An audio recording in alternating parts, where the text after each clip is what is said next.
आईना क्यों न दूं कि तमाशा कहें जिसे, ऐसा कहाँ से लाऊं कि तुझ सा कहें जिसे। और ये जो तमाशा लगा है 2 रोज़ आज होने को आए हैं, जो सूबाई दारुल हुकूमत लाहौर में और वफाकी दारुल हुकूमत इस्लामाबाद में कंटेनर्स लगा दिए गए हैं, रेंजर्स फौज को बुला लिया गया है शंघाई ताउन तंजीम के इजलास के वास्ते। और जो पीटीआई का जो एहतजाज है उसको आज गवर्नमेंट ऑफ डे ये कह रही है कि शरपसंद हैं, ये दहशतगर्द हैं और जमहूरियत डीरेल करने के दर पे हैं। ये हमारी जो जमहूरियत है, जो हमारी डेमोक्रेसी है, ये डीरेल तो इस तरह होने लगती है कि जिस तरह इतनी नरमो नाजुक है कि अगर ये हम रेल डिपार्टमेंट को सौंप दें मुल्क, तो वो इस डेमोक्रेसी से जो बात बे बात डीरेल होने लगती है, इससे अच्छा उसको रेल डिपार्टमेंट ही चला ले। और ये जो आज शरपसंद हैं, ये जो आज मुल्की एजेंडे के खिलाफ काम कर रहे हैं, कल जब ये गवर्नमेंट में थे तो पाकिस्तान मुस्लिम लीग नून अगर एहतजाज के लिए निकलती थी, अगर कोई बात करती थी, तो ये लोग यानी आज की अपोजिशन पाकिस्तान तहरीक इंसाफ पाकिस्तान मुस्लिम लीग नून को कहते थे कि ये लोग जमहूरियत को डीरेल करना चाहते हैं, ये गद्दार हैं, ये चोर हैं। और ये जो मामला है, ये हम अगर लेट 80s और अर्ली 90s में देखें तो पाकिस्तान पीपल्स पार्टी बरसर इक़्तिदार आती थी तो जनाब चादर और चार दीवारी का तकद्दुस, सीढ़ियाँ लगा करके पाकिस्तान मुस्लिम लीग नून के लोगों को गिरफ्तार करके पामाल किया जाता। और तब जब मुस्लिम लीग नून इक़्तिदार संभालती थी तो पीपल्स पार्टी के जालों की सीढ़ियाँ लगा के चादर और चार दीवारी का तहफ़्फ़ुज़ पामाल किया जाता था। और आज भी यही कहा जा रहा है। आज पाकिस्तान तहरीक इंसाफ चादर और चार दीवारी के तहफ़्फ़ुज़ की पामाली की बात करती है। और कल जब ये अपोजिशन से यानी ये दौरे इक़्तिदार में थे, पाकिस्तान मुस्लिम लीग नून और पाकिस्तान पीपल्स पार्टी के साथ जो कर रहे थे, वो तब ये कहते थे कि ये हमारे साथ चादर और चार दीवारी का तकज़्ज़ुज़ पामाल कर रहे हैं। तो भाई कल ये हमें बताते थे ये पॉलिटिशियंस पाकिस्तान तहरीक इंसाफ के कि ये पाकिस्तान मुस्लिम लीग नून और पीपल्स पार्टी चोर है।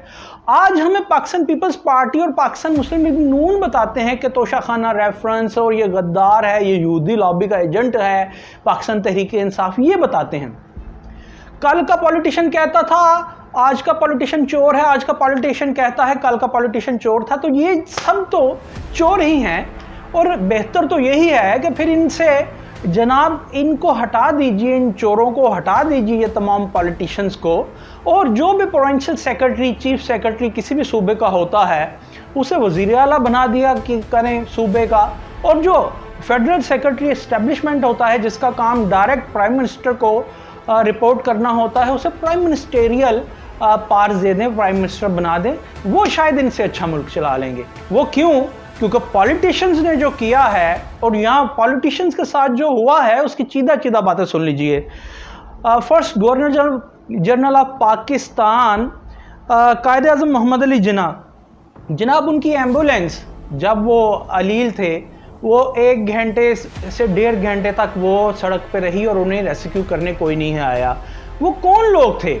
वो उस वक्त वो पॉलिटिशियन ही थे जो ये कर रहे थे कि वो गवर्नर जनरल ऑफ पाकिस्तान और बाबाए कौम को रेस्क्यू करने के लिए ना कोई हेलीकॉप्टर पहुंचा, ना तो कोई दूसरी व्हीकल पहुंची। और एक ये स्पेकुलेशंस की जाती हैं तब से लेके आज तक कि उन्हें स्लो पॉइज किया गया। फिर चलिए जनाब फातिमा जिन्ना साहबा, वो भी एक पॉलिटिशियन थी। कायद आज़म मोहम्मद अली जिन्ना भी एक बेहतरीन पॉलिटिशियन थे। उनकी भी पॉलिटिक्स पसंद नहीं आई इस कौम को। और जो उस वक्त की पॉलिटिकल लीड थी, उन्होंने उनको हरवा दिया। तो पॉलिटिशियंस तो ये कर रहे हैं। फिर जनाब लियाकत अली खान साहब को जनाब गोली मार के शहीद कर दिया गया। अब अगर हम ये मान लें कि उन्हें शहीद कर दिया गया, जो पॉलिटिकल लीड थी दूसरी, जो बाहम या कोई भी दूसरे एलिमेंट्स थे जो उन्हें पसंद नहीं कर रहे थे, तो वो ये फिर ये पॉलिटिशियंस के साथ ये हुआ। और अगर दूसरे एस्पेक्ट में आए तो क्या जिसे कोई गोली मारता है उसका कोई दुश्मन ही होता है ना? तो जिसकी इतनी बिटर दुश्मनी हो वो अच्छा आदमी कैसे हो सकता है? मैं ये नहीं कह रहा कि लियाकत अली खान साहब अच्छे नहीं थे, मगर देखिए ये हमारी पॉलिटिकल हिस्ट्री है। ये चीदा चीदा मिसालें हैं। जुल्फ़िकार अली भुट्टो जनाब एक कातिल ठहरा, फिर वो जनाब मुल्क तोड़ने वाला ठहरा।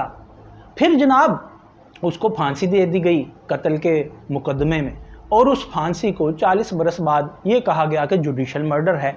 अब ये पॉलिटिशियन है क्या?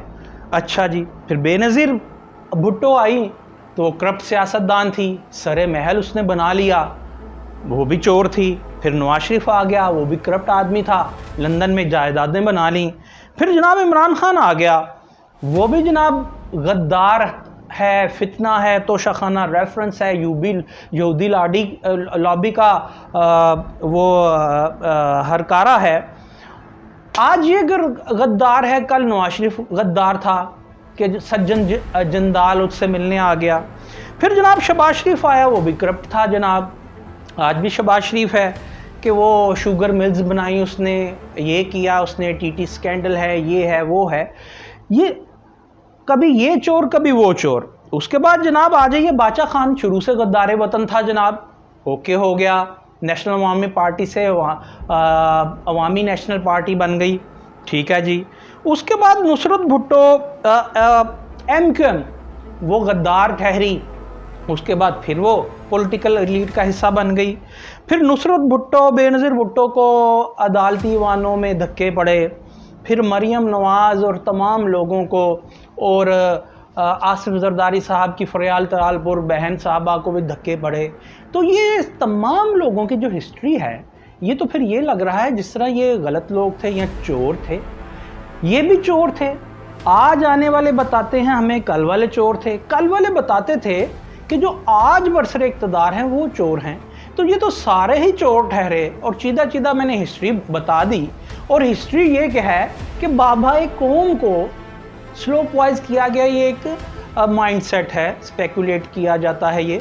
और जो उनको एम्बुलेंस उनकी वो जमी रही, ख़राब एम्बुलेंस में बिठाया गया, फिर फातिमा जिन्ना को वो जनाब इस कौम ने पसंद नहीं किया, इस पॉलिटिकल सेटअप ने। खैर उस वक्त गैर जमाती होते थे इलेक्शन, डायरेक्ट इलेक्शन नहीं था, मगर पसंद नहीं किया। तो ये जो पॉलिटिकल रजीम है, ये बिल्कुल जनाब ऐसी नहीं है कि इसे कोई अच्छे लोग डाइजेस्ट हों। और हमें ये लोग यही बताते हैं कि वो गद्दार है, वो दहशतगर्द है।